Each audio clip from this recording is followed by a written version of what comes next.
রোববার থেকে শুরু হচ্ছে জাতীয় সংসদের বাজেট অধিবেশন।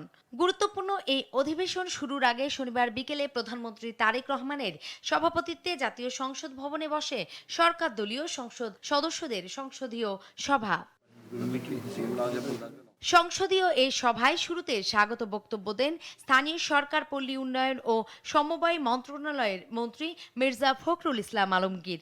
সরকার দলীয় সংসদ সদস্যরা সহ আলোচনায় অংশ নেন সরকার দলীয় মন্ত্রী ও প্রতিমন্ত্রীরাও।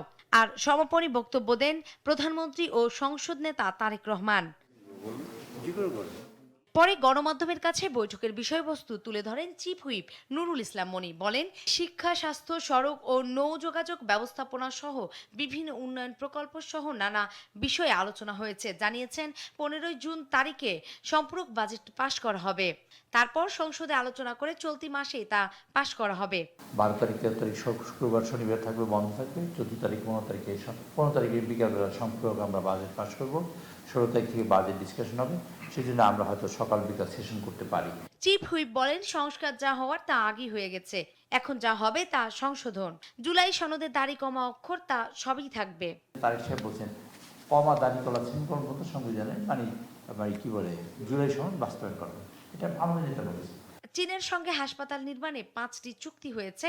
এগুলোর মধ্যে অন্তত একটি নারীদের হাসপাতাল হবে। এছাড়া পদ্মা ব্যারেজ ও তিস্তা প্রকল্প সম্পূর্ণ হলে ব্যারেজের পানি দেশ জুড়ে কৃষিকাজে ব্যবহার করা হবে বলেও জানান চিফ হুইপ। পদ্মা ব্যারেজ সম্পর্কে কথা বলেছেন এবং তিস্তা ব্যারেজের ব্যাপারে এটা অগ্রগতি একবারে দৃশ্যমান। আলহামদুলিল্লাহ যদি হয়, বাংলাদেশ যে ম্রিয়মান হয়ে গেছিল এবং বাংলাদেশ যে একেবারে পানি শূন্যতায় খরায় ভুগছিল, তার থেকে আমরা অনেকখানি বেরিয়ে যাব।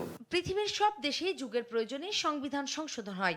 বাংলাদেশেও সংবিধান সংশোধন দরকার। তাই সংবিধান সংশোধনের বিকল্প নাই বলেও মন্তব্য করেন চিফ হুইপ। মৌলিক অধিকারের যে ধারাগুলো আছে, 28টা আছে, ও পরিবর্তনযোগ্য নয় এবং ওর সাথে যদি কোনো আপনি সংবিধান সংশোধন করেন, তাহলে যেটুকু আপনি সংবিধান সংশোধন করবেন সংবিধানের সাথে সামঞ্জস্যপূর্ণ নয়, তা আপনি বাতিল হয়ে যাবে। বৈঠকে আইনমন্ত্রীর প্রেজেন্টেশনে রামিসা হত্যা মামলা সহ অন্যান্য ধর্ষণ মামলার বিষয়েও আলোচনা হয়েছে। নূপুর মাহমুদ, দেশ টিভি, ঢাকা।